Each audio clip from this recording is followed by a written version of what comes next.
chain I'm going to be building. And the multiple solver is a very simple solver. It just solves any of the solvers that are attached to it through this second green input. So to begin with, we're going to have it do nothing. But our intent is to get a gas advect node on here, so we can start to advect or move the smoke through the system. So just to point out again, you have these two separate chains that develop. One is a data chain where you're just attaching data to your node, and the second is a solver chain where you're attaching a bunch of solvers to your object to cause it to behave in certain ways. As a technicality, these solvers are actually data that's attached to a certain place, but it's useful just to think as two distinct types of chains. So to get some motion, we're going to look at first advecting particles through this velocity field we brought in from SOPs, and then advecting fields through the same field. So to advect particles, we first need to create some particles. So I'm going to go back up to the SOP land now, and back up here I'm going to put down a piece of object to transform, like a teapot. And maybe make it a bit smaller so it fits nicely inside our box. And I want to convert this teapot into a volume.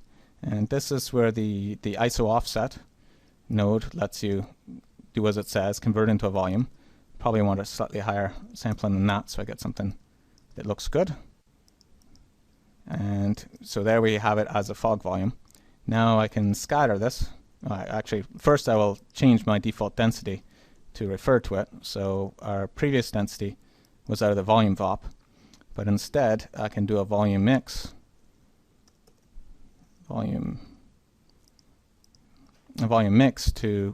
mix in and copy into the to the high resolution 75 cubed volume from this one that actually might be high resolution but is a different non-matching area. So I want to have the voxel store in these locations. So this volume mix will resample into the new space. And I can wire that into the density. And now that'll be my default density thing. But I also want to get some points from this. So I'll do a scatter SOP, which just generates a bunch of points inside the teapot. And with Houdini 12, they show up in the viewport right away. I don't have to make any particle systems or anything. And now I'm going to put down a null just to name this output as points. And dive back into the DOP network. And I want to add those points to my DOP simulation. So I'm going to do a SOP geometry, just as I had SOP scalar field and SOP vector field to bring in scalar fields and vector fields from SOPs. I have the SOP geometry, which brings in geometry from SOPs, such as these points. So I grab the points, and we can see them show up in the viewport there. I'll just turn off the vector field visualization so we can actually see them. And there they are in the viewport. So now to transform these over time, I can go to this gas advect microsolver. And each microsolver is sort of like a SOP or a POP that's supposed to do one small part of your whole simulation. And they do these in the order that they're attached to their child nodes. So gas advect is the only one here, so it'll be done.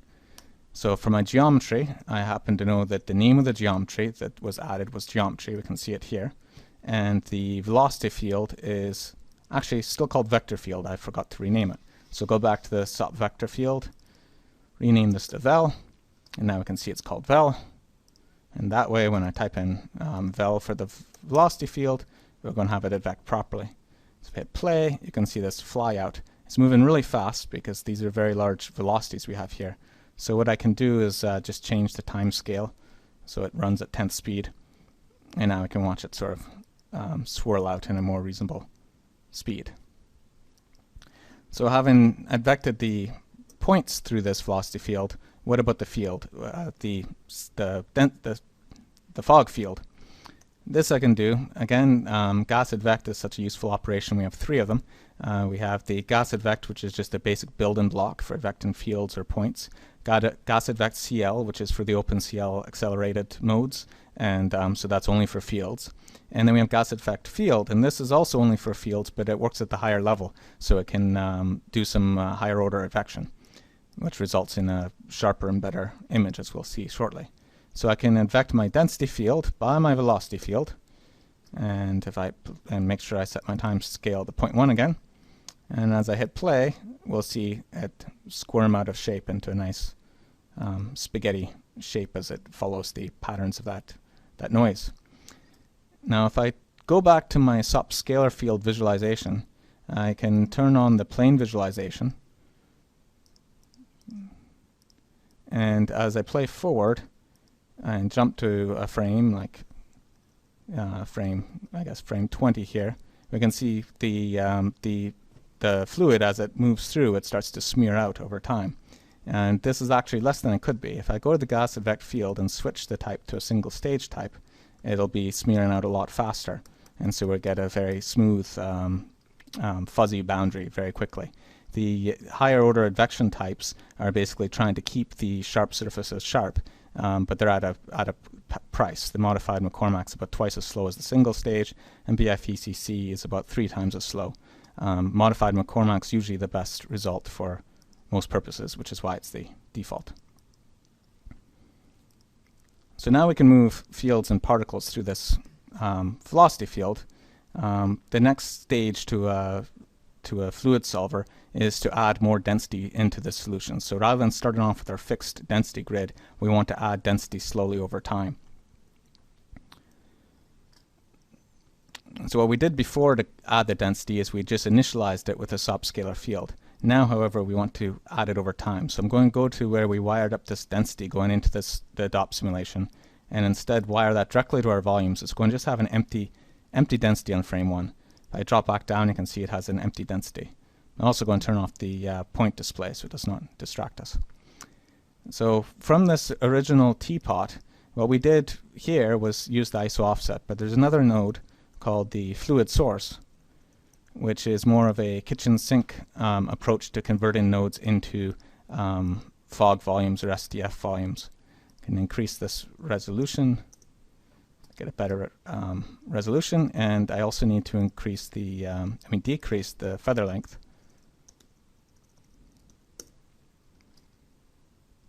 And so here I have the teapot rendered as a minimum distance field, and so in this case it actually has a hollow interior. This would also work with things like curves and with just flat surfaces like cloth.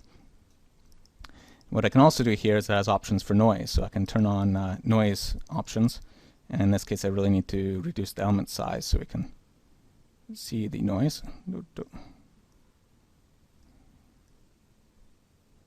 we go. And if I hit play now, we can watch the noise changing over time and change the pulse duration until I think it's changing fast enough for my tastes.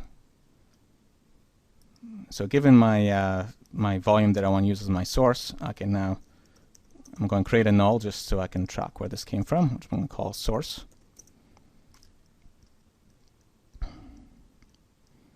And now I'll go back into the dot network. And what I want to do is add that source to my my density field every frame. So I can do this with a SOP solver. The SOP solver doesn't just work on geometry, it also works on fields. So I can specify my density field, and it's going to then, inside the SOP solver, provide me my density field to manipulate. And so I can therefore do my object merge in my source volume, and do a volume mix to mix the two. In this case, I don't want to copy, though I want to add, because I want to accumulate over time.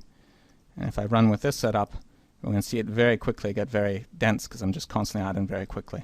So I might want to reduce the speed at which I add in-use stuff to maybe 1/fps. And now we're going to see it slowly feather in the volume I'm adding.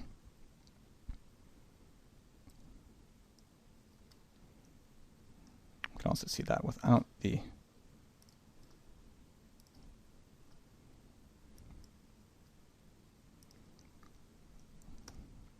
So we've shown how to add more density to this fields inside DOPs and accumulate it over time. But the other thing you often want to do is add more velocity over time. And two types of velocities you often want to add are pumps, where you've got a certain region where you just want to inject velocity into.